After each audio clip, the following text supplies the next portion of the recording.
Magagabi na mga kabakyard. Dito tayo sa ating manukan. Sisilipin natin dahil nagsisiputakan. Itong pinto sa ating manukan, yung ginawang hapunan nitong ating Gilmore. Kaya tinataboy muna natin siya. O yan mga kabakyard. Yan, minsan kasi may mga nasasabit sa ating mga hapunan ng ating mga manok. Tapos minsan naman mayroong mga pusa o kaya aso na nakakapunta rito sa ating manukan, kaya naman nag-iingay yung ating mga manok. Nung minsan uwak nga yung nasa bubungan na tiyempuhan natin, kaya naman nag-iingay yung ating mga manok.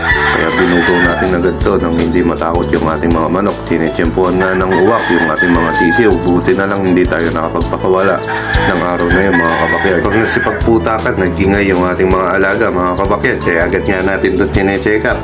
Nang sa ganun, maiwasan natin yung mga disgrasya. At maya-maya nga, susundo na tayo kay Bossing. Mga naghahabulang pusa nga yung dahilan ng pag-iingay ng ating mga manok ngayon, mga kabakyard. Kaya naman binugaw natin agad itong mga pusa na ito na magsitigil yung ating mga alaga. At mukhang okay naman yung ating mga alaga, mga kabakyard. Hanggang dito na lang yung ating video at tayo susundo na kay Bossing. Shoutout na pala sa mga bago nating followers. Mabuhay po kayo. God bless.